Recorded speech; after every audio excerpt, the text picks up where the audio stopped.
Waula production. Guti Sindu, Guti Sindu. මේ අවස්ථාවේ අපේ වේදිකාවට පැමිණ තිබෙනවා දූවර ගම්මානයේ පැමිණ සිටින ගෝවිනානන්ද අතීස පෙරේරා අපේ ගීතවත් ප්‍රසාන්තියට මේ සින්දුව ගායනා කිරීම ලෝකයේ දුක ගැන කියවෙන එක. අපි ඒ සම්බන්ධයෙන් අපි සාහිත්‍ය සොල්දරාගේ පොඩ්ඩක් විනිශ්චය කරලා බලමු. ඔව් අදාළටම අර යයිනවා ගොඩක් ප්‍රේක්ෂකයෝ වගේම යාළුවෝ අද ඉන්නවා අපේ අතීත ගායකයා අපි බලමු එයාගේ ගායනය කොහොමද කියලා. හරි.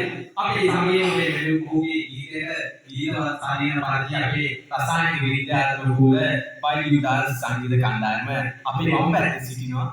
මේ දකුණු පැත්තේ සිටින අපේ සහර බෑස් කණ්ඩායම.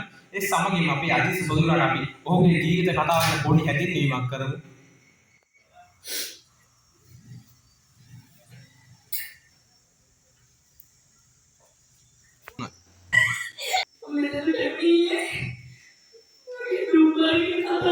මල්ලි මේ ඔයාගේ දුක කතා කරන්න වෙන ප්‍රෝග්‍රෑම් එකක් මේක තියෙන මියුසිකල් ෂෝ එකක්. හරිද? අපේ බයිදුන්ඩ අසලක් ගෙනලා තියෙන්නේ. සුපිරි අත්දැකීමක් දෙන තොප්පියගේ කාලා කන්නේකෝ මේ වගේ ආයතනයට ඇවිල්ලා බුල ගහන්න බෑකෝ. හරිද අයියේ? මම හරිද?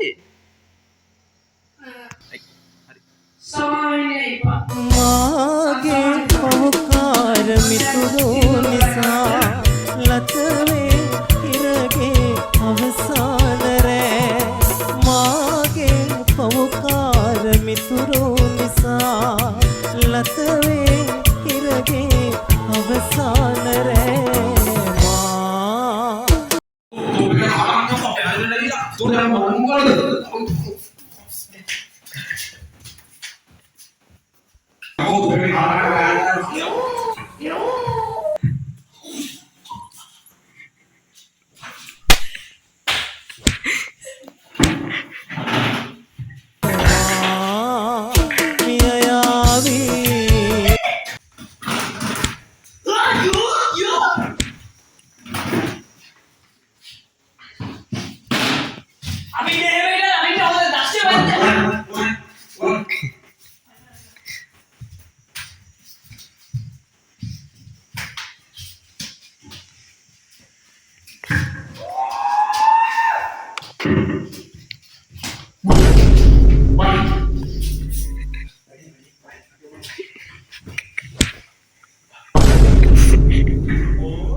Hari